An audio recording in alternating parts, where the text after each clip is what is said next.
The bell tolls. The midnight hour is upon us. It's time once again for two internet strangers to discuss the good and evil of the horror genre.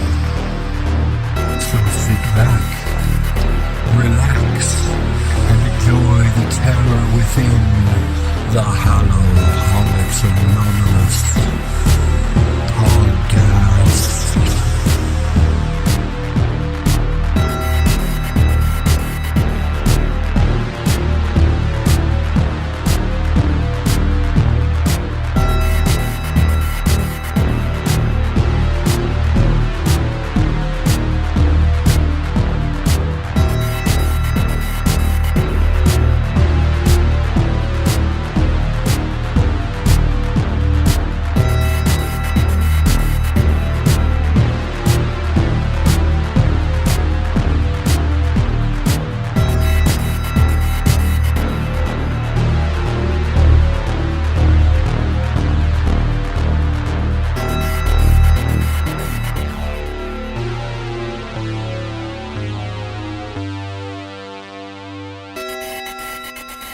I am so glad we are friends, Corey. Oh man, me too, computer. You know, it's so weird Maddie's running late today. Usually she's here before me. Maybe she left the podcast. We can still record together. That's sweet, computer, but you haven't even seen the movies. Evil Speak and Unfriended are highly complex and intellectual pieces of cinematic art. It takes a lot of human thought and comprehension of emotional motivation to really analyze... I'm here. Oh man, you would not believe the day I've had. Coffee maker sprayed coffee in my face, had to dodge my electric knife this morning when it suddenly went off while I was making lunch. The brakes went off in my smart car. Oh, you're here, Maddie. What a shame. I guess we can get back to chatting later, computer. We've got a podcast to start. Hi, I'm Maddie. And I'm Corey. And this is Hallow-Holics Anonymous, a show about all things horror and occasionally Halloween. It has not been a long time since we have recorded. This time I will not say that. This might be the first time you've ever not said it. When you can't unplug your computer for some reason and evil resides within the software, I guess it's up to you, the user, to decide whether you're friends or foes. Or something. The link between these two movies is a stretch, but if you cross your eyes, then I guess you could argue that the satanic priest ghost stuck in the computer in Evil Speak is sort of like a friend like the friend in Unfriended. I mean, you know. As a minor computer nerd, I really enjoyed the fact that these movies just have no idea how computers actually work. Especially Evil Speak. So that actually, when you warned me about the terrible thing that I'm sure you'll talk about later... Yeah, I thought you meant... I'm not the sort of person to trigger warning anybody. Yeah. But, I thought you meant you were trigger warning me against the terrible, terrible, impossible uses of computers in that film. So, but it was hilarious. Not the thing I was actually warning him about, by the way, which, listeners, I'm also giving you a trigger warning. Ugh, yeah, you'll need it. It was terrible. You know what? I'm probably going to mention it when we talk about the movie. But before that, I think you know what time it is. On this day in horror history. Ruth Gordon, who appeared in the films Rosemary's Baby, Whatever Happened to Aunt Alice, and The Voyage of the Rock Aliens, passed away at the age of 88 in 1985. And also, The Rosary Murders and House 2 were released, as well as Pet Sematary 2, Twin Peaks Fire Walk With Me, and Halloween 2. It was a very big sequel kind of day, I guess. I've worn a Halloween 2 shirt almost every day this week. The same shirt? Yeah, I'm disgusting. And that was On This Day in Horror History. Hey, I heard you talking to someone before we started recording. Is there someone else in the room with you? No. I was just talking to myself? Oh, okay. Yeah, that's what I was doing. I was talking to myself. Definitely not anything evil and robotic. Did you get a horror pack this week? Yes, I did. And I don't know what it is. It's actually pretty good this week. I'm glad. Alright, so this month's horror pack. Listeners, we will start out with the movie I am covering today, Unfriended. It is a movie about 6-ish friends who spend a lot of time on Skype, and some horrible stuff that happens to them that I will cover later. Slam. You know what, I should also mention that this is definitely a month worth keeping, so my horror pack subscription shall continue. Next up is a Jeremy Sisto movie I've never seen before, and I absolutely love Jeremy Sisto ever since 6 Feet Under. Did you watch 6 Feet Under? What kind of question is that? That's what I thought. So yeah, I think we talked about it last week too. So this is a chilling found footage style horror film. That's unfortunate, but I'll give it a chance. Jeremy Sisto. A masked man breaks into a family's home and unknowingly takes refuge in their attic. Unaware of the intruder's presence, the sadistic stranger slowly begins to terrorize the suburban family, watching over their every move, before eventually killing them off with no clear motive or end to his madness. Meh. We'll see. You know, I'd like to see a movie about someone breaking into someone's house for a home invasion, and then the reveal at the end being that they're actually the ghost. Wasn't that kind of the plot of that Nicole Kidman movie? Which Nicole Kidman movie? They or definitely... them or some No. shit? No. Oh, what? No, yes, at the end everyone was the ghost, but they didn't invade their own home. Oh, okay. I don't remember. Yeah, the All mom right. killed herself and then killed her children. So this next one requires no summarization. If you like the series, you will like the movie. It is Cult of Chucky. I actually love this. Awesome. Yeah, and I love that Gary Sinise's daughter has such a big part in this, and I hope that we get a sequel. Or, well, another one in this series. I know they're talking about remaking it, but I really want to get another one in this world because of the way Cult of Chucky ends. So, hopefully. But I'm very glad I own it. It means now I have an excuse to go back and buy every other Child's Play movie. Horror Pack is really stepping up their game. Yeah, this month they really are. And this movie I'm actually kind of excited for. I've seen it around, but I haven't watched it yet. It's called Mexico Barbaro. And this is the Horror Pack limited edition this month. And apparently it is a collection of short stories by Mexican writers and directors.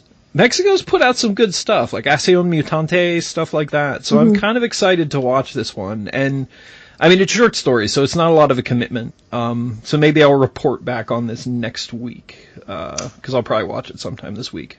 I think Mexican cinema can be a mixed bag, but I will say that when they go dark, they go dark in a way that we never do. Yeah, and Mexico seems to have a lot of the things going on there that I wish still went on here. Like, they still have a thriving goth and industrial scene there. Like, they still have clubs open. It's still a very functional thing. And around here, like, there's just none of that anymore, really. Or if you're lucky, you get, like, one night every few months. Not that I go out anymore, but I do kind of miss that stuff.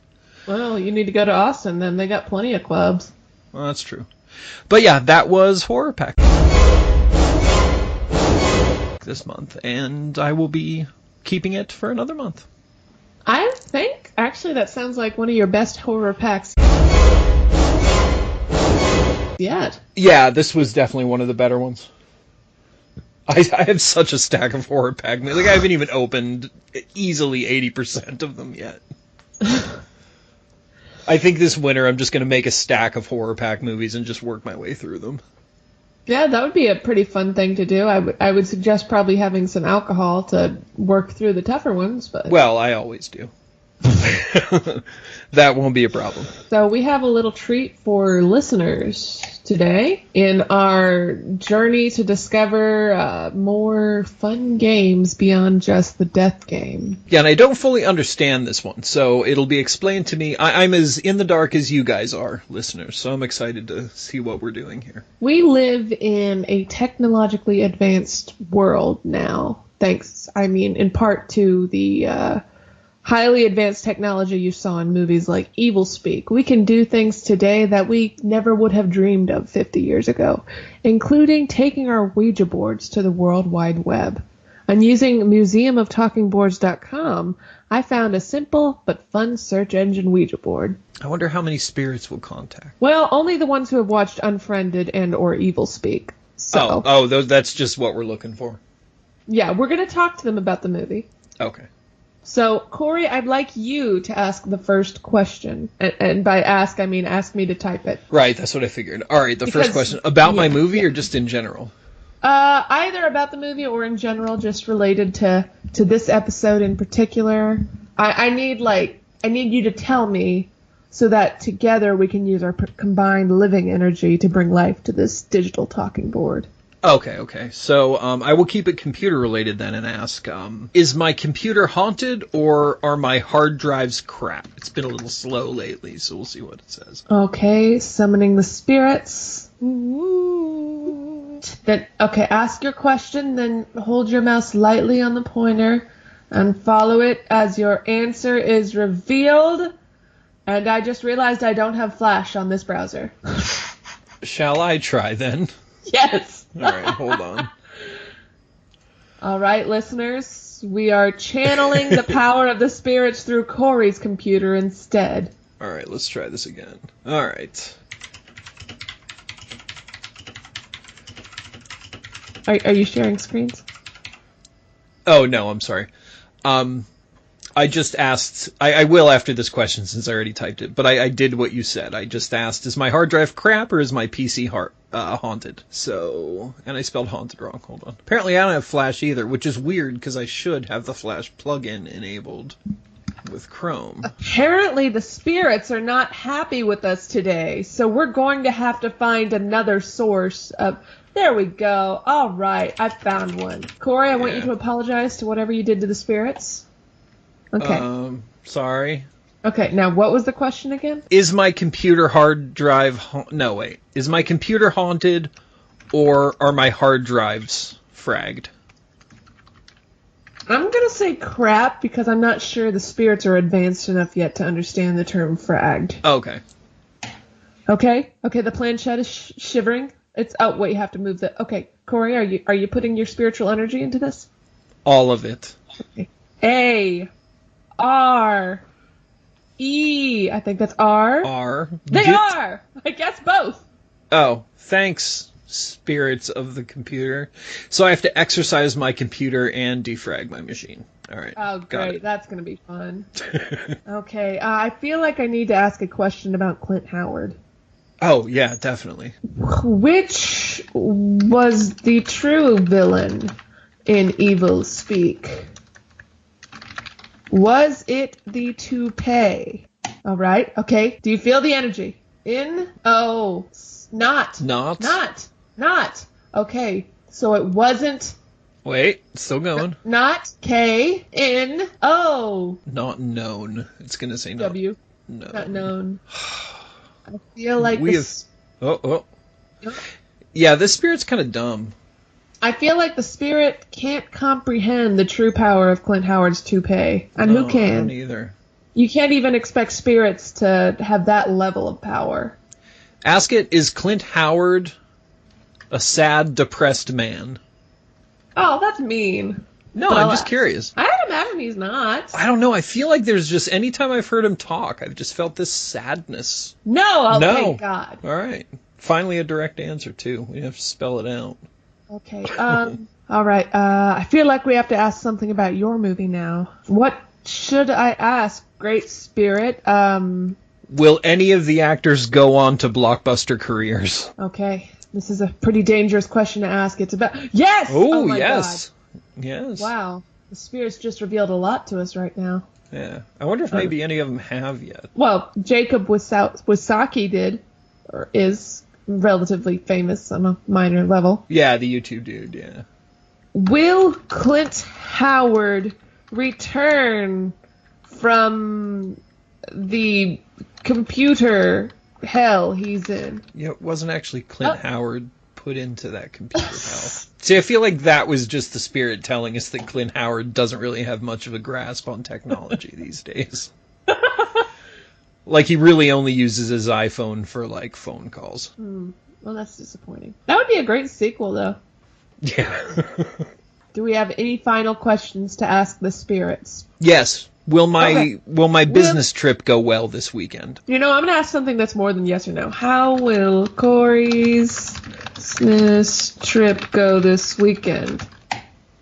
Okay, spirits? Well, yes. It'll go this weekend. Thank you. Will Clint Howard be there? Oh. No, will Scott Valentine be there? Ooh. Well, Corey, it looks like your week is turning out for the better. I don't know why he'd be in Ohio, but that's awesome. Maybe. What should I'll have to get 2 hotel keys. Oh my God! What are you going to do to Scott? What is Corey going to do to Scott Valentine? Oh no! You in unknown. Yeah. Unclear. Well, I'm feeling quite the same way, spirits. All right, I think it's time to give the spirits a rest. What do you say? Worst virtual Ouija board ever. Now I'm gonna have to look up all sorts of esoteric virtual stuff. You actually told it goodbye. You're actually doing what you're supposed to do to the computer Ouija board. Well, you never know. I'm pretty sure in this case we do know. Well, it just told us to leave. I am by far not a skeptic. Well, yeah, it did. Leave? Wait, hold on. Leave me. Oh, is that it? Leave. Wait, hold on. Well, No, now? Leave me now? Leave me now. all right, jerk. Are That you was done a very rude computer spirit. Do you think our podcast is haunted now? No. Yeah, maybe. I don't know. I know I'm just very mad at this Ouija board. Why? Did you want to know what you were going to do to poor Scott Valentine? No. I feel like that was an anticlimactic jerk Ouija board. Leave me now. Leave me now. And it's pretentious too, hipster Ouija board. All right, so without further ado, I think it's time to talk about Evil Speak. Yes, let's talk about Evil Speak. I gotta look up. I have a few notes on it. Everyone's known a boy like Stanley Coopersmith. Evil Speak. He's the kid everyone used to pick on. Screwed up for the last time, Cooper Dick. Evil Speak. You see, everyone thought Stanley was a joke. An outcast with no one to turn to. You guys broke my catapult. You're gonna pay for that. No one except You guys broke my catapult. Stanley used the power of man to call on the powers of evil. I, Stanley Coopersmith, command you! So is that MS-DOS? No, it's not even... All hell broke loose. I don't even think it's all computer generated, to be honest.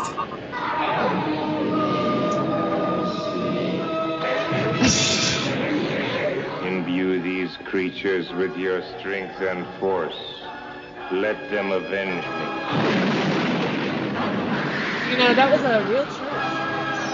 Oh, yeah? Yeah.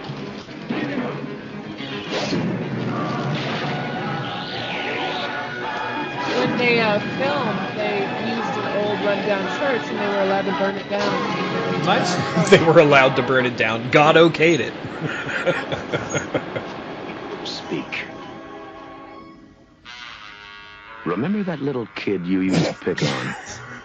Well, he's a big boy now. Dude. It just kind of ended on, like, the horror version of Sad Trombone. It did. Dun dun. Oh, when you can't seem to score a goal on your military school soccer team, what's a teenage boy with a toupee to do? Well, obviously the answer is twofold. Cope with the severe bullying from your classmates by hiding a puppy in the school basement, and summon the power of Satan with the aid of advanced computer technology and Richard Mall. Yeah, the thing about that computer bugs me. Not the fact, like, I will suspend disbelief. I will accept the fact that the dude somehow, like, managed to put Esteban's spirit in the computer through translating that book. But he only translated like a page of that book. He had no time to do the rest. That drove me nuts the whole movie. And I'm not normally a stickler for this kind of thing, but he translated like a page, and then MS-DOS IBM machine did its own thing. I find it very strange that the grammar was also translated, like, really well. Yeah, it was, it's better than Google. This was... Yeah. Maybe Father Esteban was actually really bad at Latin, and he was already directly just translating from English to Latin to write his entries. Could be. So, Richard Mall, as Father Esteban, doing an admirable Paul Naschy impression and utilizing his very best evil smile. I mean, most of his acting here is just evil smiling. And half-assed black mask, and a couple of lines at the ends with his face superimposed over Clint Howard's. I actually didn't notice that was Richard Mall. I thought it was the other Swayze for, like, the majority of the movie until towards the end. And then I was like, wait, is that Martin Mall?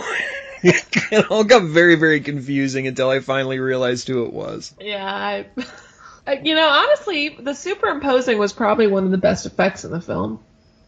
It was almost convincing, even though, like, you knew exactly how they did it. No, I actually thought the gore was pretty great, too. I mean, there are a lot of severed heads in this movie.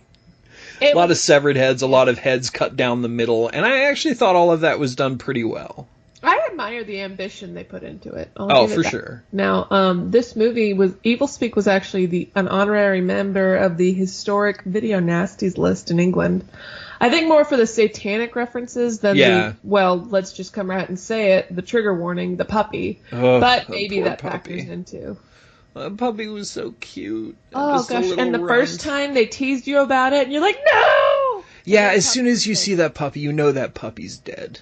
Yeah. Like, you know it. The one thing I will say about this movie is it did, for the most part, do all the puppy murder off screen. Yeah, you God. Do get that scene, and actually, like, it really hurt my heart. You get that scene where, like, Clint's holding the, like, whatever's left over of the puppy.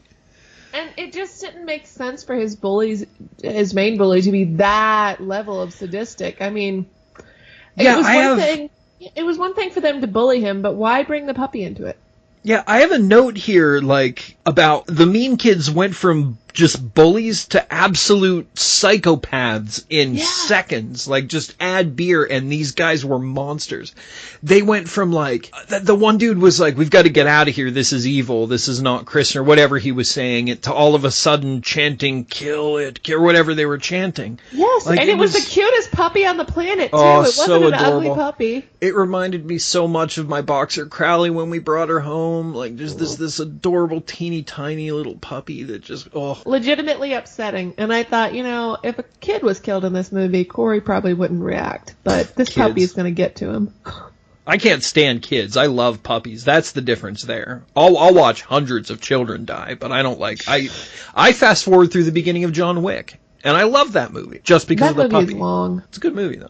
Oh, no, I'm sorry. I was thinking of the one with the guy on Mars. That has absolutely nothing to do with John Wick. What was it called? Well, I swear it had the name John in it. John Carter of Mars. I thought you were talking about the Matt Damon one. Clint Howard actually had to buy his own toupee for this film, because even though he was super young, he was already losing his hair at that point. Poor guy. It was probably that bald wig that Star Trek made him wear. There's probably some kind of chemical in there that just destroyed all protein manipulation on his head. Yeah. I have no idea, but it did not look good. It would have been better if they had just had him wear a hat. Yeah. So they kept throwing his hat, kept bullying his hat. He couldn't wear a hat. So this movie was actually released in Japan before it was released in the U.S. And this was 81, so Japan hadn't gotten... Well, no. Yeah, no, Japan didn't really start getting weird with their horror until the late 80s, early 90s, with stuff like Tetsuo the Iron Man, and Takashi Miike really came into his own in the 90s. I feel like they had a long stream of weird horror just because their style of cinema was weird and experimental, so... Yeah, maybe I just don't know enough about it from back then. That's a very distinct possibility. One thing I will say about Evil Speak and movies like even Candyman is I love older films where computer tech is sort of so old that it's almost a bit of a joke to imagine the stuff might have been cutting edge at any point in time. Yeah, true. And that probably was then. You know, I mean, that was basically a portable computer for the time. You know, that's how he got it in the basement. I really enjoy, like, I have a little more than a passing interest in chaos magic. And a lot of that involves sort of updating all this esoteric stuff. Like, why do you have to read these old musty books to get what you need when you can just find it in a digital format? And you can actually harness technology to add to your ritual. And I find that interesting. And I kind of found that aspect, even though they did it way wrong in this movie, I find that interesting, and I'm glad they attempted it, because this is probably one of the first attempts of something like this on film. Well, yeah, they didn't really, computers weren't really a big element of horror films for a long time. No. Yeah, and while this movie wasn't an exceptional work of art, it did do some, I guess, unique stuff. I will say that at the end, when you saw the "I will return" on the computer screen, I really wanted it to add something like "in Windows 95," and then the movie just turned out to be an advertisement or something. That would have been awesome. And ultimately, the moral of the story was don't kill Clint Howard's puppy. Yeah. Or just don't mess with Clint Howard, man. Yeah, I mean, he will mess you up. This is another weird example of caretakers always living in the dank, dirty basements. We keep seeing this in movies that we talk about. It was in this. It was in Ghoulies. Mm-hmm. He had a crappy little basement house. Disturbing Behavior. Your boyfriend lived in the boiler room. I don't understand, especially this guy. This guy was a sergeant. This guy was like some big, like, military dude at one point. I mean, I'm sure there was some PTSD there. I'm reading into this crappy but good movie, a little more than I should be. But, like, why do they make the dude? They've got this big church in the middle of nowhere. They've got an extra room for the cat. You know what I mean? Mm-hmm. Like, they've at least got a shack with the window out back. He doesn't have to live in the creepy basement. Why did it take him so long to wake up or notice this weird satanic shit being built in his little dank corner of the campus? Well, because there was a small piece of wood in front of the entrance. He couldn't find it because of the small piece of wood that was haphazardly leaning against the entrance. Well, that explains everything. Thank you. You're now welcome. I understand. Man, that dude really got his, though. Like, I was so mad when he was about to snap that puppy's neck, and then his head got snapped by Satan or Esteban. Which was a cool effect. Yeah, that was real cool. Like I said, I really dug all the effects in this. So, even with the power of technology, for what it was in the movie, I just thought this is the most incompetent satanic ritual I have ever seen. Can't Cooper Smith do anything right? I mean, that's the point. He really couldn't. Like, nothing. Not one thing. Like, even as far as the human sacrifice went, Esteban killed more people before he did. Mm-hmm. And Esteban hadn't even been officially brought back yet. Yeah, I mean, technically, does Clint Howard actually have a body count in this movie? Well, does Cooper Smith? He's possessed, I think. Yeah, but he's Esteban then. Cooper Smith himself didn't actually kill anyone. What? No, didn't he kill the German guy? Oh, yeah, he did. That was the blood that the computer kept demanding, and that's what finally turned him. You're right. The guy with the overzealous German accent, trying to remind us, hey, Nazis sound like this. Right, exactly. So you shouldn't feel bad for him. So on another note, this is a high school, right? Mm. Yeah, this is a high school. Academy. Yeah. It's a Catholic military academy with like 5 students. Okay, I'll let that go. But what is up with this whole Miss Heavy Artillery thing? Like, were the 80s that different of a time? Was that acceptable to march around a whole bunch of, like, bathing suit clad women in front of a bunch of military kids who haven't seen women in months? It seemed very inappropriate for a high school. It seemed inappropriate in general. Well, if you want to talk about inappropriate, what about that secretary being, like, having to strip down in her shower first before she was massacred by evil pigs? Yeah, that was some gratuitous nudity right there. The only point of any female characters in this movie was just straight up gratuitous nudity. Yeah, this straight fails the Bechdel test for sure. Another thing that you just reminded me, why is this campus, why are they raising wild boars? Those weren't even pigs. Those were boars. They had the tusks and everything. Why? Well, I mean, I get that they... Oh, go ahead. Well, it was convenient, but I read a review that interpreted all the pigs as a reference to the Legion passage in the Bible, wherein Jesus sends a bunch of demons and spirits possessing a man into a herd of pigs and running off a cliff, which makes sense. But I'm pretty sure they looked at the Amityville Horror, the book, and thought, if one pig's scary, hell, 100 of them will make people piss their pants. Essentially, this movie wasn't really clever enough to go that far, I think, in with the biblical passages, in my opinion. Yeah, I don't either. I think the pigs were just there so they had an excuse to throw Cooper Smith in a big pile of shit for another punishment. Yeah, pretty much. And for, like, a semi-passable death scene, I guess. I hated that secretary so much. I couldn't stand her. Oh. Yeah. Were any of the female characters in this movie likable? I don't think so. Well, briefly, the blonde who didn't win Miss Heavy Artillery, when Cooper Smith went down and talked to her behind the bleachers and was just straight up honest with her. He's just like, and he was nervous and he was scared. And he's like, I think you should have won. And he was really speaking to her and trying to talk to a girl. And she was totally, I don't want to say she was into him, but she was very, very nice to him. She was talking back. She was receptive. And she kind of defended him when the bullies, when they were still bullies, right before they turned into straight psychopaths. She kind of defended him then. So I think that she was actually, if there was any decent character in this movie, it was her. Well, and his black friend, they were both decent. But, I mean, everybody's dead now. Nobody survived this. Speaking of that friend character, I feel like he was really underutilized. And was he a friend? Or was he just a nice guy? Or did he have an unspoken thing for Clint Howard? Because the level he defended him almost seemed like he had a crush on him. Yeah, that wasn't super clear. It really did he only popped in to be like, hey guys, leave him alone. Yeah, there was no fleshing out. I mean, there's very little characterization in this movie. Yeah. And it really, I think this movie would have been a lot better had we you can say this about just about any movie, but I think had we gotten a little bit of, if we would have understood these characters a little bit better, I think that we would have felt a little more for these characters, and it wouldn't have been quite it would have been less ridiculous. There's no way that Computer Satan is anything but ridiculous. And, it's funny, even though we followed the journey, I guess, Clint made towards becoming, a vessel for an evil Richard Mall, I don't feel like we even understood his character, even though we followed him so much. It's like we never really got into his head. Who, Esteban?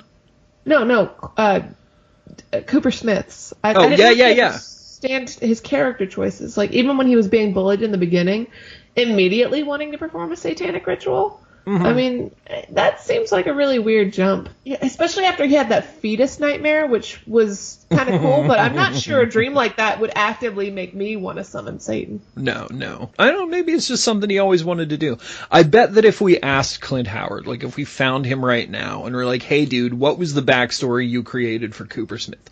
We would spend 10 minutes talking about this dude's family life, why he is who he is, why he did what he did. But the unfortunate thing is that none of this made it into the movie. Mm-hmm. In fact, the only character that's fleshed out at all, and is fleshed out rather well, is Esteban. You understand why he's doing what he's doing and why he did what he did.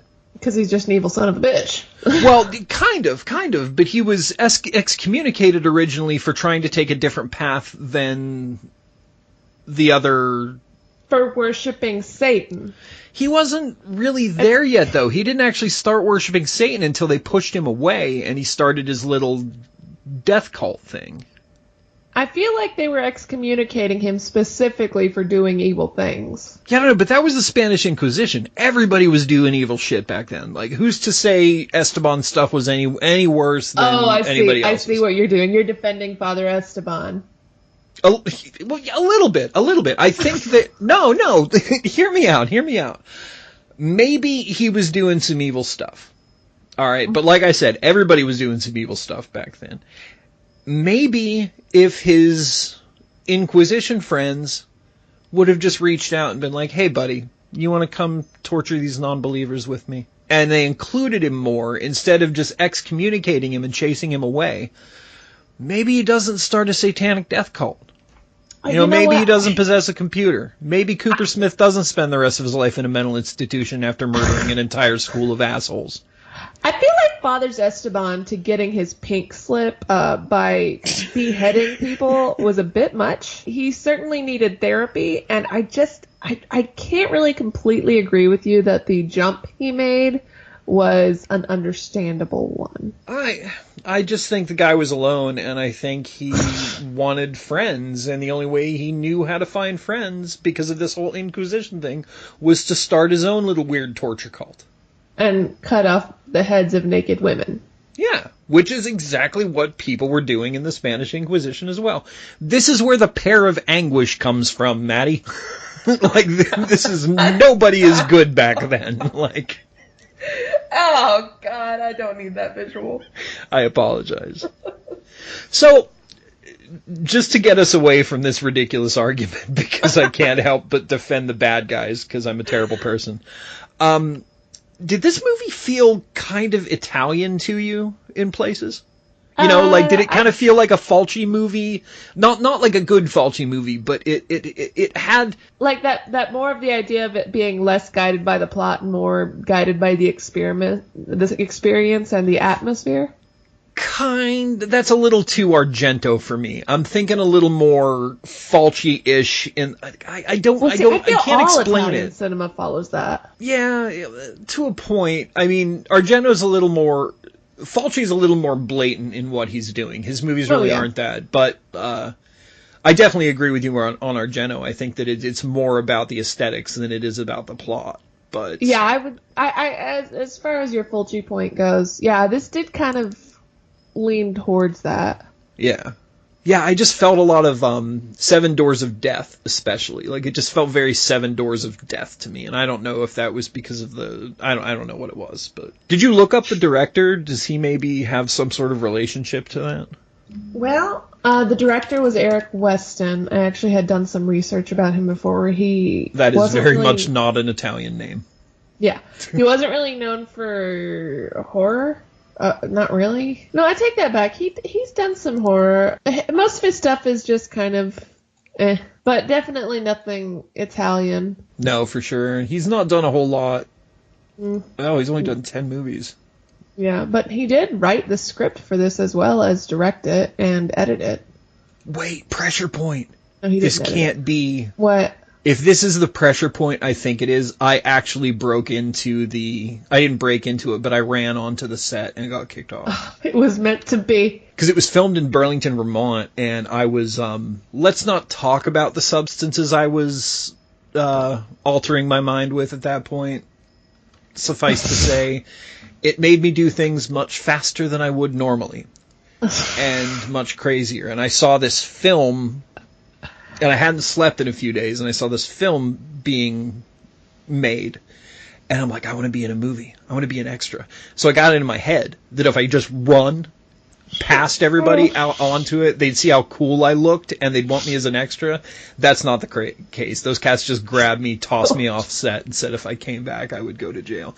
And I'm pretty sure it was a movie called Pressure Point, but I can't find... And I know that sounds like bullshit, but I promise you it happened. It was ridiculous. I'm not entirely surprised. And it fits. This movie was released in 2001, and this would have been in late 96, early 97. Corey, you're crazy. Yeah, I can't find anything. All right, back to the movie. Yeah, You can I edit was all trying that to out. remember his name, but this honestly, if I was going to compare this to anyone's style, I'd say it kind of reminds me more of Lamberto Bava than Fulci. Like, kind of like Demons, Demons 2. Yeah, a more kind of an Americanized Demons 2. I can see that. I mean, if you I get mean, that right being down... said, Demons and Demons 2 are a hell of a lot better than Evil Speak. Oh, gosh, no doubt. I will say, though, that it's been said by a lot of people who put their time into watching this. This is basically a gender bent Carrie. Oh, 100%. And I don't mind synth a lot. I mean, I'm not a fan of the Lady Hawk level intensity synth, because Alan Parsons Project, yikes. But, like, Tangerine Dream is really well balanced, and I think using synth in a satanic storyline kind of cheapens it. I mean, you've got to have intense orchestral stuff, or organs, or something at least somewhat classical in nature. It's just a natural law. And when they pulled out the synths in the church, it just kind of took me out of the movie a bit. Yeah, I think it also depends. I think this was a bad example of a synthesized soundtrack for the most part. Especially like... Oh, no, that's not true. They did one cool thing. When the computer... at one point kept saying, I will return again, or I will return something. They were hitting these synth notes perfectly, these sort of bassy synth notes, while those letters were coming up. I thought that was really cool, and I thought that was a really good example of using synth right in this film. And you gotta remember that you're talking to somebody who predominantly writes all of his music with a synthesizer, so I'm kind of biased. I think that it can work, but I think generally, depending on the movie too, I think generally you're right. I think that you do need a more orchestral, and that can be sampled. That doesn't have to be that doesn't have to be a full orchestra doing it, but it needs to be more epic than it was, I think, is what I would say. It was just kind of simple, Not really impressive. It didn't add anything. Right. And simple works for movies like Return of the Living Dead. Well, it's because that movie was kind of having fun, and this one was trying to be too serious for what it was. True. And that's the other... that was so difficult for me to get down with, is I was expecting this movie to not take itself as seriously as it did, and I think it really suffered because it took itself so seriously. And again, I enjoyed it, but yeah, this movie it really wanted to be an actual horror movie and just came out goofy. I think they didn't delve as deep with the bullying as Carrie did. It stopped with physical bullying, really. It didn't until they killed the puppy, then it was psychological. But they didn't really, really delve into how much these bullies were a part of this kid's life. It's weird to say this, but I would have liked to have seen more psychological torture on that end. But I would have liked to have seen a lot of development in a lot of areas in this movie. Yeah, well, that's what I'm saying. This all goes back to the lack of characterization in general in this movie. Yeah. And back to the computer bits you were mentioning earlier, I feel like every time Father Esteban became closer to returning, the computer's graphics card got updated. Yeah.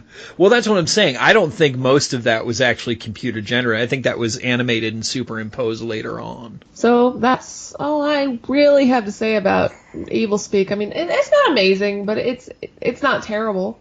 It was a very meh kind of movie, interesting enough to watch in one sitting, but not enough to really want to revisit. It had a really good bloody climax and a really silly finale, which they actually showed in the movie trailer.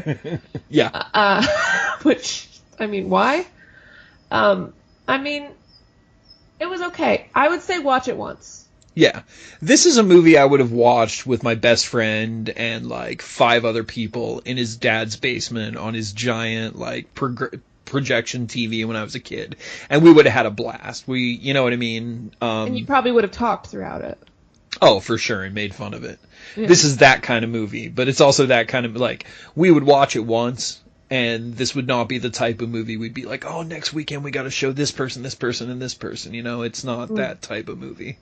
And then maybe 10 or 15 years down the line, someone brings it up. You're like, I don't think I've seen that. And then they describe it a bit, and you're like, oh, wait, I kind of remember that. Maybe. Yeah. Or you do what I do and rent it again accidentally. 'Cause you're like, oh, this looks cool.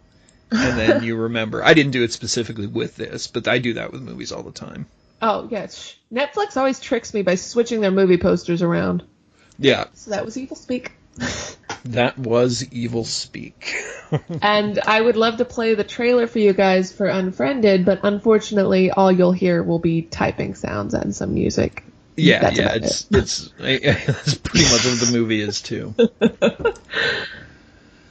So I had gotten Horror Pack before we recorded the last episode, but we were doing Coffin Box, so we decided to hold it until this episode.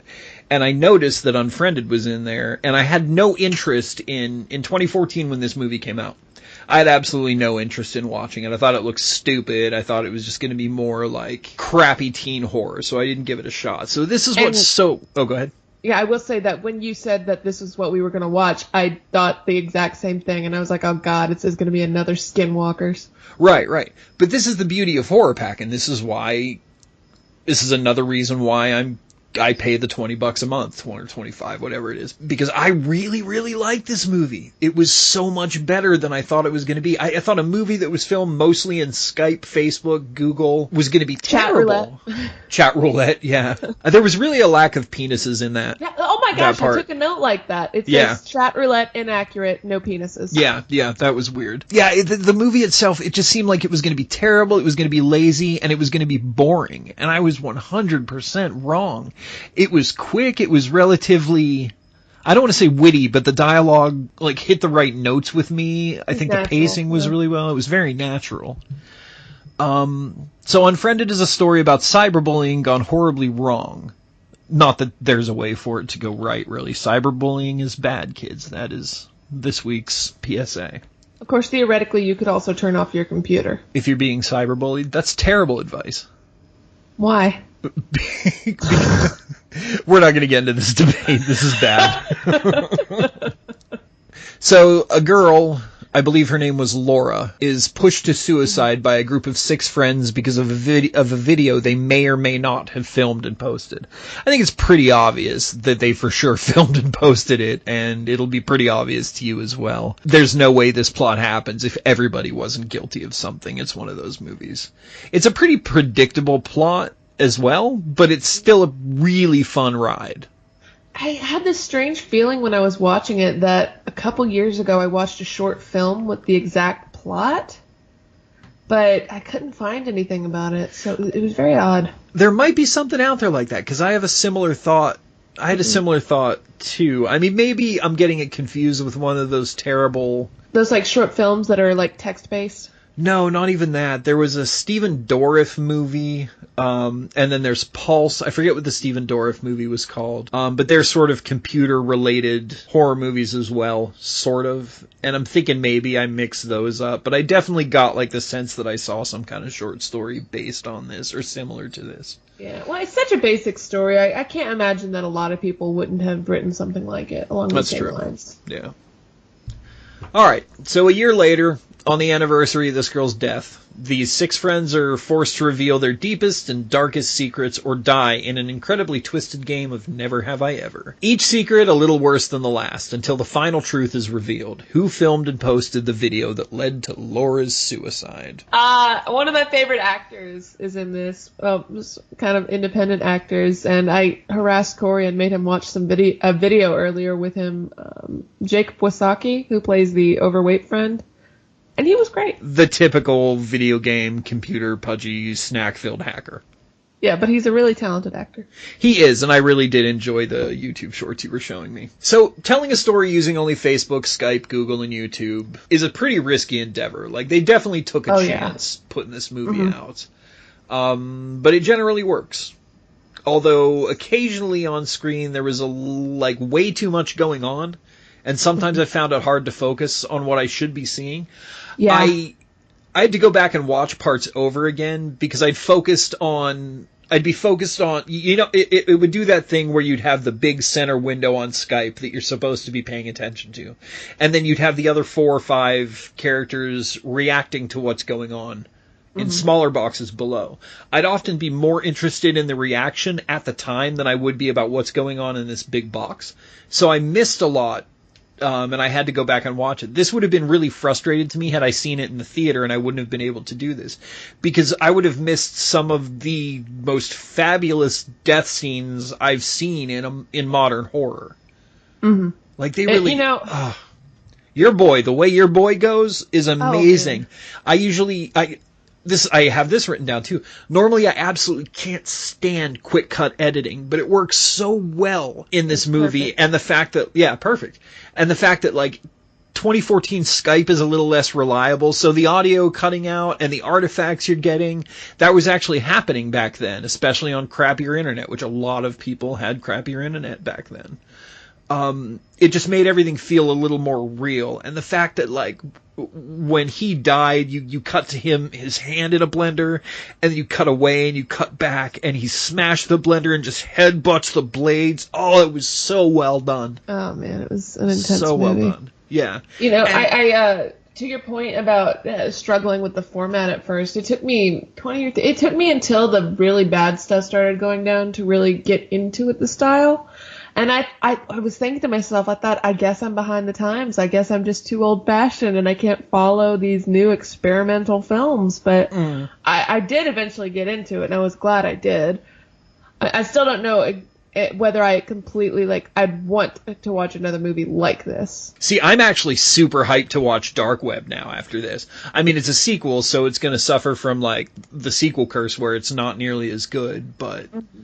Well, I could watch the sequel, but I meant, you know how big movies like this always spur, 1,000 copycats, right? Oh, yeah. I mean, this is 4 years old now, though, and it didn't really spit out too much. I think maybe it was such a niche idea and nobody thought it was going to do very well that nobody really copied it, I think. But I think I read that it did okay. It's got a 4.5 out of 10 on IMDb. Let's check the Rotten Tomatoes real quick.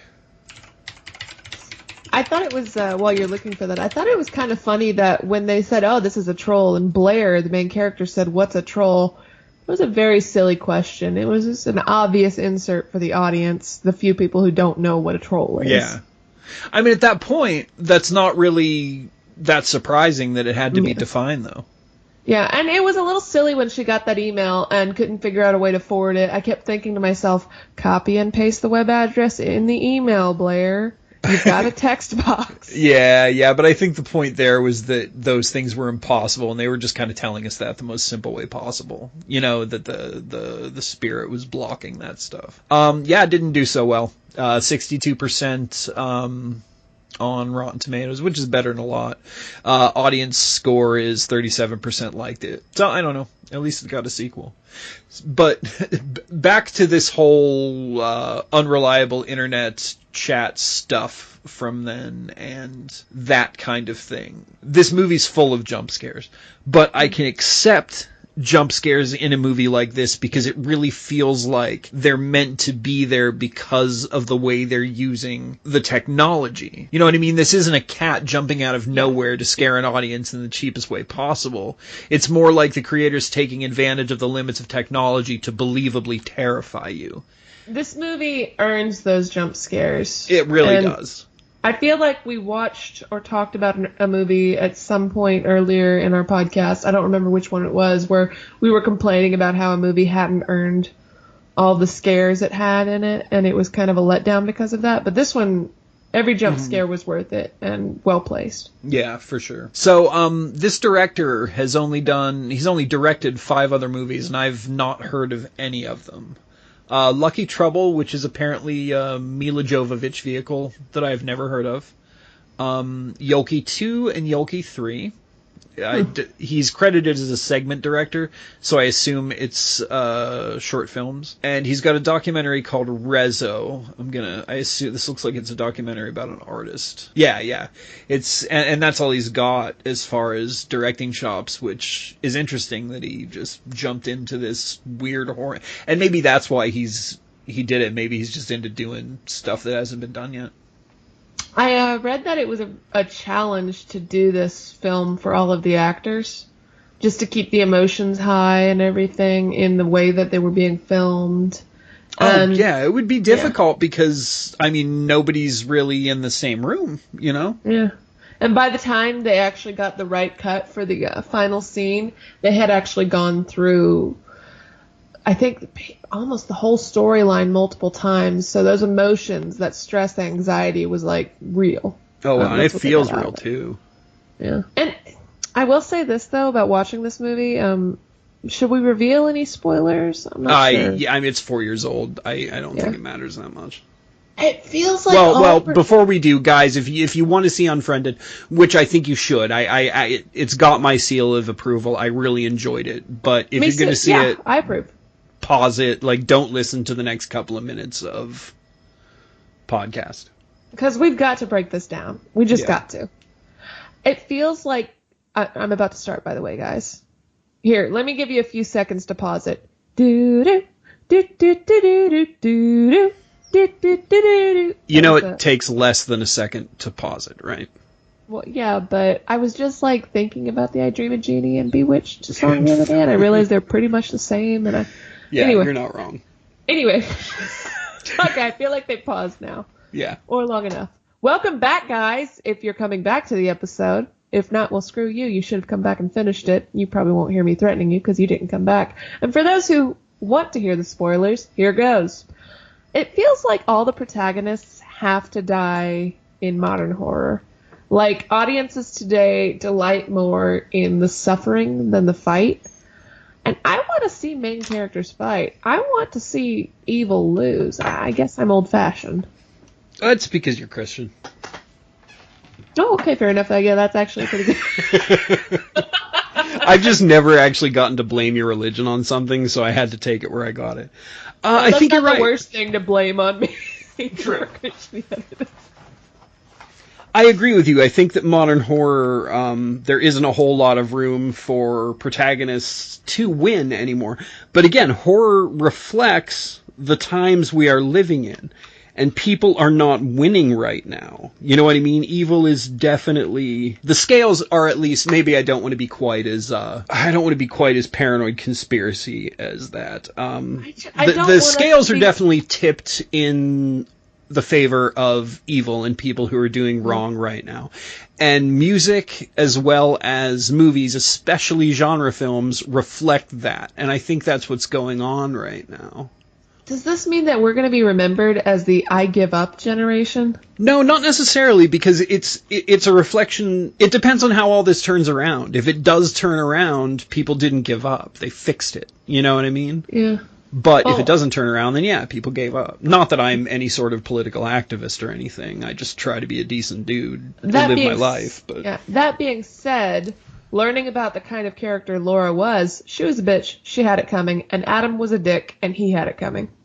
Yeah, there's not one good person. Well, I mean, that's the thing, too. Like, bullying is wrong, especially when you bully someone to the point of suicide. That's terrible. But coming back from the dead to bully your bullies isn't right either. Right, and also, I hate to blame the victim, even though the victim turned out to be a murderous computer ghost. But she was not there are no good characters in this movie. She was...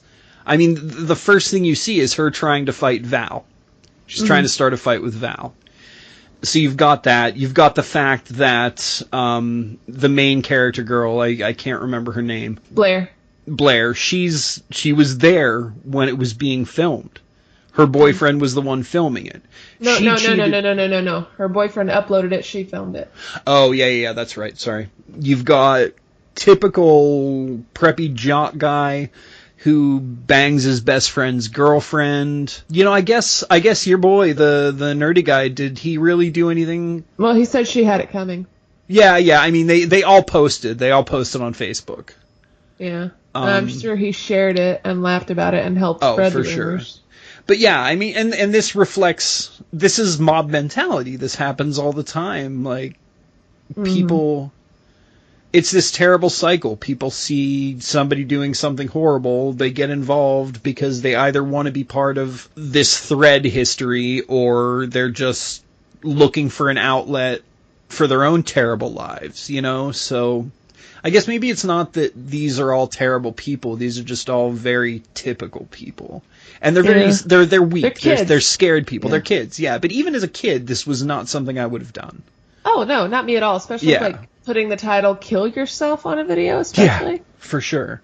Yeah, this is definitely like, these are just weak-willed people who are more interested in following a crowd than they are doing the right thing.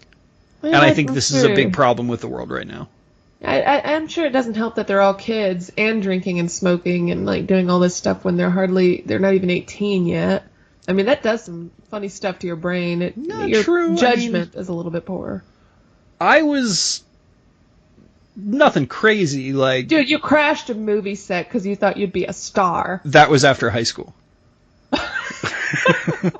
This was when I was traveling. When I was in high school, I'd smoke a joint. Well, okay, I'm underplaying. I smoked a lot of pot in high school, and I drank a lot in high school. No, of course he used organic cigarettes because Corey does not advocate drugs in school to kids. No, drugs are bad. Well, I'm just trying to make a point that like you can party and not be a monster, Don't be Macaulay Culkin. That was a terrible party monster reference. Yo, that dude's out of jail. He got out of jail like a year ago. That's disturbing. Mm-hmm. I watched some documentary on it. He doesn't wear quite as much makeup now. I loved the moment towards the end where she was trying to beg for her life and she was going through those pictures trying to show them to Laura, like, remember this, remember this, remember this, and the ghost was just, like, exiting out.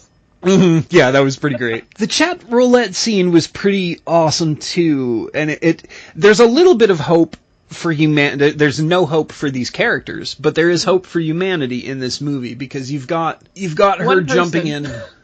Yeah, but the point is there are those people, and she found one that was willing to help. And that's the thing.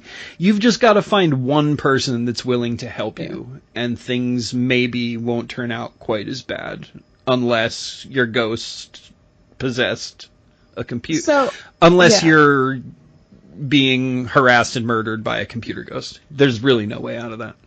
Now, going back to when they were reading that article on how to deal with ghost possession, and one of the ways to get rid of them is to confess all your sins, dude, I would have been rattling off the worst shit I'd ever done right from the get-go. I would have said it all. I wouldn't have given a crap what anyone else thought. I would have been like, okay, I'm not dying tonight. Oh, yeah, I would have said some pretty crazy stuff.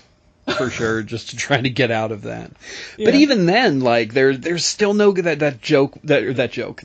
Even then, that ghost was lying. There was no way out. They did confess.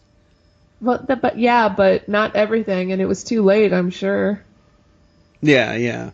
Listen, I'm Catholic, and maybe I've never actually been to a proper confession, but I know a thing or two about how much you've got to confess. And you've always got a lot to confess. Yeah, good point. So yeah, unless you have anything else, that was Unfriended. Oddly, a hell of a lot better than I thought it was going to be. Actually, pretty damn good. I think you actually redeemed yourself for Skinwalkers. But it's the near dark of werewolf movies, Maddie. Oh my God! Don't you ever say that again? I didn't say that. That was hype when that movie came out. That was actually. But yes, I told you it was going to be bad when I picked it. Hey, Corey, share screen just popped up. I didn't click that. It was me. I wanted to share your screen. Who's this? Satan? Is that you? No, it's definitely not. All right, it's me. I'm sorry, guys. I just wanted to get involved in the podcast again, and I thought maybe by being an evil robot it would fit into this episode. You didn't even really go that far. You hit share screen. Is that really the best you can do, Satan? Yeah, seriously, man. I expect a lot more from you. I mean, you've got thousands of years of deceit, trickery, and torture. Like, you've got to be able to figure out a better way to be a part of our podcast. Well, you gotta understand what I go through on a daily basis. It's difficult for me, and sometimes I just want to take a break and hang out with some decent people. Oh, Satan. Well, I'll tell you what, Satan. You can help us do the outro today, but don't do that again, okay? I can't promise anything, but thank you, Maddie. Thank you guys very much. I really appreciate it. Satan, are you crying? No, I just have something in my eyes. All right. If you want to find our blog, you can find us at hallow-holic.blogspot.com or hallow-holic.wordpress.com. You can find us on Twitter at Nowhere23 or search for Hallow-Holics. Well, us? No, you can find me and Corey. Yeah, Satan. Come on, man. Sorry, you can find the Hallow-Holics, Maddie and Corey, not me. That's better. You can also email us at Hallow-Holics@outlook.com. Yeah, and you can find us on Podpedia, on HHA. That's right! Yes, exactly! Search for HHA. That is our portal? Is that what it's called? Yes. Yes. I did it, guys. They make us say that. But that's beside the point. I did it. All right. Good night, guys. Thanks for listening.